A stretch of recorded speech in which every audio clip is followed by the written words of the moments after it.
Welcome back. ಇದು ಇತಿಹಾಸ ತಜ್ಞ ಧರ್ಮೇಂದ್ರ ಕುಮಾರ್ ಆರೇನಹಳ್ಳಿಯ ಕುರಿತು ಎಕ್ಸ್ಕ್ಲೂಸಿವ್ ಆದಂತಹ ಸ್ಟೋರಿ. ಸೋಷಿಯಲ್ ಮೀಡಿಯಾದಲ್ಲಿ ಭಾರಿ ವೈರಲ್ ಆಗ್ತಾ ಇದೆ ಧರ್ಮೇಂದ್ರ ವಿಚಾರ. ಇತಿಹಾಸ ತಜ್ಞ ಧರ್ಮೇಂದ್ರ ಕುಮಾರ್ ಆರೇನಹಳ್ಳಿ ಕುರಿತು ಎಕ್ಸ್ಕ್ಲೂಸಿವ್ ಆದಂತಹ ಸ್ಟೋರಿ ಸೋಷಿಯಲ್ ಮೀಡಿಯಾದಲ್ಲಿ ಭಾರಿ ವೈರಲ್ ಆಗ್ತಾ ಇದೆ ಧರ್ಮೇಂದ್ರ ವಿಚಾರ. ಬೆಂಗಳೂರಿನ ಮೂಲೆ ಮೂಲೆಯಲ್ಲಿ ನಿಂತು ಇತಿಹಾಸ ಹೇಳ್ತಾ ಇದ್ದಂತಹ ಧರ್ಮಣ್ಣನಿಗೆ ಈಗ ಇಕ್ಕಟ್ಟಿನ ಮೇಲೆ ಇಕ್ಕಟ್ಟು. ಬೆಂಗಳೂರು ಕರಗದಿಂದ ಹಿಡಿದು ದಸರಾದವರೆಗೆ ಎಲ್ಲವನ್ನೂ ಹೇಳ್ತಾ ಇದ್ದ ಧರ್ಮೇಂದ್ರ ಆಡು ಭಾಷೆಯಲ್ಲಿ ಇತಿಹಾಸ ಹೇಳಿ ಫುಲ್ ವೈರಲ್ ಆಗ್ತಾ ಇದ್ದಂತಹ ಧರ್ಮೇಂದ್ರಗೆ ಏನಾಯ್ತು, ಯಾಕಾಯ್ತು, ಎಡವಟ್ಟು ಮಾಡ್ಕೊಂಡ್ರ?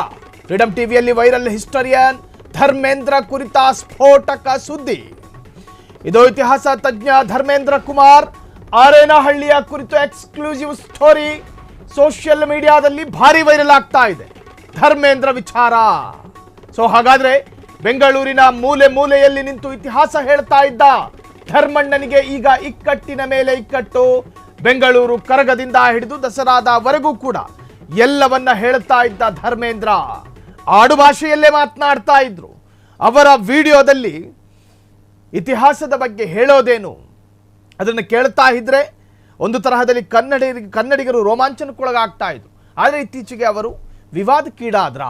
ಬೆಂಗಳೂರಿನ ಮೂಲೆ ಮೂಲೆಯಲ್ಲೂ ಕೂಡ ಇತಿಹಾಸವನ್ನ ಹೇಳ್ತಾ ಇದ್ದ ಧರ್ಮಣ್ಣನಿಗೆ ಈಗ ಏನಾಯಿತು? ಬೆಂಗಳೂರು ಕರಗದಿಂದ ಹಿಡಿದು ದಸರಾದವರೆಗೆ ಎಲ್ಲವನ್ನ ಹೇಳ್ತಾ ಇದ್ದಂತಹ ಧರ್ಮೇಂದ್ರ ಆಡು ಭಾಷೆಯಲ್ಲಿ ಇತಿಹಾಸ ಹೇಳಿ ಫುಲ್ ವೈರಲ್ ಆಗ್ತಾ ಇದ್ದ ಧರ್ಮೇಂದ್ರಗೆ ಏನಾಯಿತು, ಯಾಕಾಯಿತು, ಎಡವಟ್ಟು ಮಾಡಿಕೊಂಡ್ರ?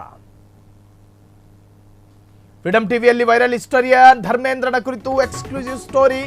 ಧರ್ಮೇಂದ್ರ ಅವರು ಇತಿಹಾಸ ತಜ್ಞರು ಅಲ್ಲವೋ, ಆದರೆ ಜನಸಾಮಾನ್ಯರಿಗೆ ಅರ್ಥವಾಗುವಂತೆ ಸ್ಟೋರಿ ಹೇಳ್ತಾ ಇದ್ದ ಧರ್ಮೇಂದ್ರ ಅವರು ರಾಜ್ಯದ ಸ್ಥಳ ಇತಿಹಾಸ ಹೇಳ್ತಾ ಇದ್ರೆ ಮೈ ರೋಮಾಂಚನ ಆಗ್ತಾ ಇತ್ತು.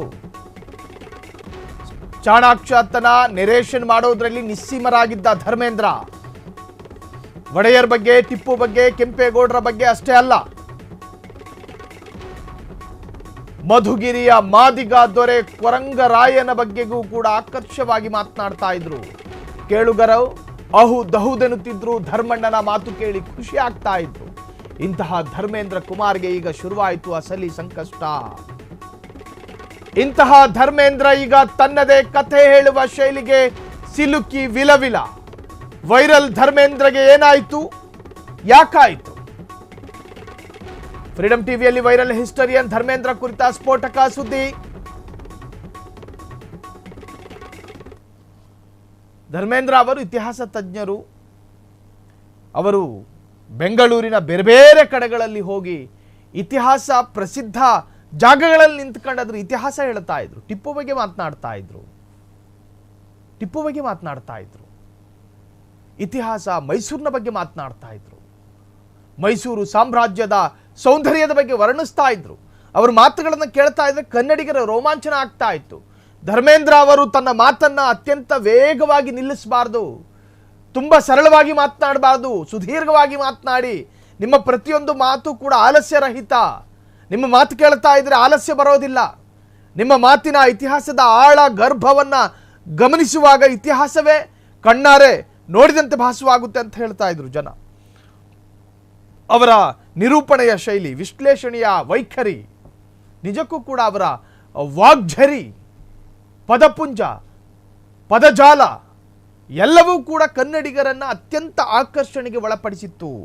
ಚಾಣಾಕ್ಷತನ ನರೇಷನ್ ಮಾಡೋದ್ರಲ್ಲಿ ನಿಸ್ಸೀಮರಾಗಿದ್ದ ಧರ್ಮೇಂದ್ರ ಒಡೆಯರ್ ಬಗ್ಗೆ, ಟಿಪ್ಪು ಬಗ್ಗೆ, ಕೆಂಪೇಗೌಡರ ಬಗ್ಗೆ ಅಷ್ಟೇ ಅಲ್ಲ, ಮಧುಗಿರಿಯ ಮಾದಿಗ ದೊರೆ ಕೊರಂಗರಾಯನ ಬಗ್ಗೆನೂ ಕೂಡ ಆಕರ್ಷಕವಾಗಿ ಮಾತನಾಡ್ತಾ ಇದ್ರು. ಕೇಳುಗರು ದಹುದೆನ್ನುತ್ತಿದ್ರು. ಧರ್ಮಣ್ಣನ ಮಾತು ಕೇಳಿ ಖುಷಿ ಆಗ್ತಾ ಇದ್ರು. ಇಂತಹ ಧರ್ಮೇಂದ್ರ ಕುಮಾರ್ಗೆ ಈಗ ಶುರುವಾಯಿತು ಅಸಲಿ ಸಂಕಷ್ಟ. ಇಂತಹ ಧರ್ಮೇಂದ್ರ ಈಗ ತನ್ನದೇ ಕಥೆ ಹೇಳುವ ಶೈಲಿಗೆ ಸಿಲುಕಿ ವಿಲವಿಲ. ವೈರಲ್ ಧರ್ಮೇಂದ್ರಗೆ ಏನಾಯಿತು, ಯಾಕಾಯಿತು? ಫ್ರೀಡಂ ಟಿವಿಯಲ್ಲಿ ವೈರಲ್ ಹಿಸ್ಟೋರಿಯನ್ ಧರ್ಮೇಂದ್ರ ಕುರಿತ ಸ್ಫೋಟಕ ಸುದ್ದಿ. ಬೂಕರ್ ಬಾನು ಮುಷ್ತಾಕ್ ಮೇಲೆ ಧರ್ಮೇಂದ್ರ ಪರೋಕ್ಷ ಅಸಹನೆ.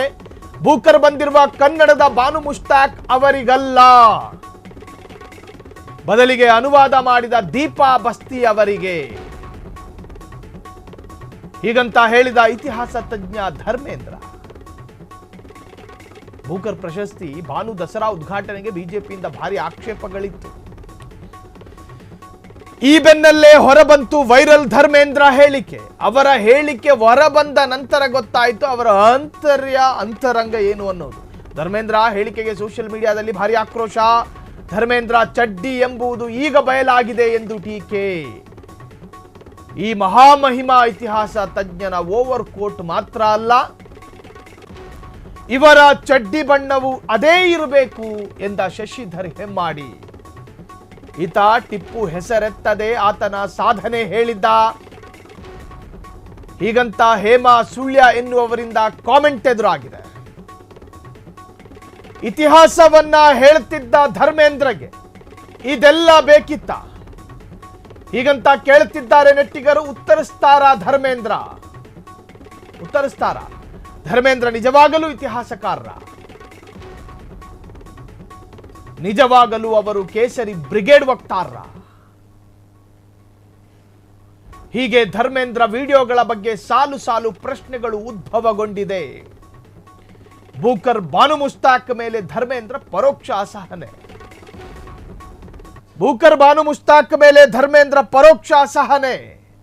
ಬಾನು ಮುಸ್ತಾಕ್ ಅವರಿಗೆ ಇಡೀ ಜಗತ್ತು ಕರ್ನಾಟಕವನ್ನ ಗಮನಿಸುವಂತೆ ಮಾಡಿದ ಭಾನು ಮುಸ್ತಾಕ್. ಇಡೀ ಜಗತ್ತು ಕನ್ನಡ ಅಂದ್ರೇನು, ಕನ್ನಡದ ಸಂಪತ್ತಂದ್ರೆ ಏನು, ಕನ್ನಡದ ಶ್ರೀಮಂತಿಕೆ ಅಂದ್ರೇನು, ಕನ್ನಡದ ಗತ್ತಂದ್ರೇನು, ಕನ್ನಡದ ಅಭಿಮಾನ ಸ್ವಾಭಿಮಾನ ಎಲ್ಲವನ್ನೂ ಕೂಡ ಜಗತ್ತಿಗೆ ಪರಿಚಯಿಸಿಕೊಟ್ರು ಭಾನು ಮುಸ್ತಾಕ್ ಅವರಿಗೆ ಬೂಕರ್ ಪ್ರಶಸ್ತಿ ಬಂತು. ಪ್ರಶಸ್ತಿ ಕೊಟ್ಟವರಿಗೆ ಈ ಅಭಿಪ್ರಾಯ ಇಲ್ಲ. ಜಗತ್ತಿಗೆ ಇಲ್ಲದೆ ಇರತಕ್ಕಂಥ ಅಭಿಪ್ರಾಯ, ಭಾರತಕ್ಕೆ ಇಲ್ಲದೆ ಇರತಕ್ಕಂಥ ಅಭಿಪ್ರಾಯ, ಕರ್ನಾಟಕಕ್ಕೆ ಇಲ್ಲದೆ ಇರತಕ್ಕಂತಹ ಅಭಿಪ್ರಾಯ ಧರ್ಮೇಂದ್ರ ಕುಮಾರಿಗೆ ಯಾಕೆ ಬಂತು ಅನ್ನೋದು. ಒಳಗಿರುವಂತಹದ್ದು ಯಾವುದೂ ವ್ಯಕ್ತವಾಗಿರಲಿಲ್ಲ ಹೊರಗೆ, ಆದರೆ ಅವರ ಈ ಒಂದು ಹೇಳಿಕೆ ಮುಖಾಂತರ ಒಳಗಿರುವುದು ಹೊರಗೆ ವ್ಯಕ್ತವಾಯಿತು ಅನ್ನೋ ತರಹ ಕಾಮೆಂಟ್ಗಳು ವ್ಯಕ್ತವಾಗ್ತಾ ಇದೆ. ದಸರಾಗೆ ಭಾನು ಮುಸ್ತಾಕ್ ಅವರ ಆಹ್ವಾನ ಸರಿಯಲ್ಲ ಅಂತೇಳಿ ಬಿಜೆಪಿಗರು ಹೇಳೋದನ್ನ ಒಪ್ಕೋಬಹುದು ನಾವು, ಸಂಘ ಪರಿವಾರ ಹೇಳೋದನ್ನ ಒಪ್ಕೋಬಹುದು ನಾವು, ಆದರೆ ಧರ್ಮೇಂದ್ರ ಕುಮಾರ್ ಹೇಳೋದನ್ನ ಒಪ್ಕೊಳ್ಳಕ್ ಸಾಧ್ಯ ಇಲ್ಲ.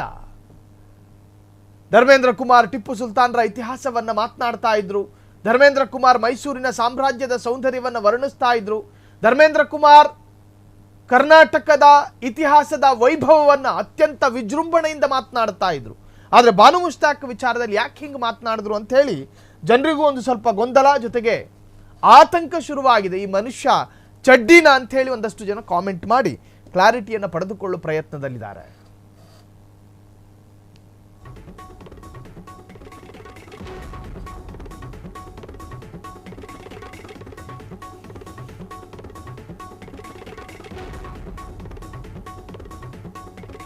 ಕ್ಷಣ ಕ್ಷಣದ ಸುದ್ದಿಗಳಿಗಾಗಿ ಫ್ರೀಡಂ ಟಿವಿ ಸಬ್ಸ್ಕ್ರೈಬ್ ಮಾಡಿ, ಲೈಕ್ ಮಾಡಿ ಹಾಗೂ ಫಾಲೋ ಮಾಡಿ. ಹೊಸ ಸುದ್ದಿಗಳ ನೋಟಿಫಿಕೇಶನ್ಗಾಗಿ ಬೆಲ್ ಐಕಾನ್ ಮೇಲೆ ಕ್ಲಿಕ್ ಮಾಡಿ.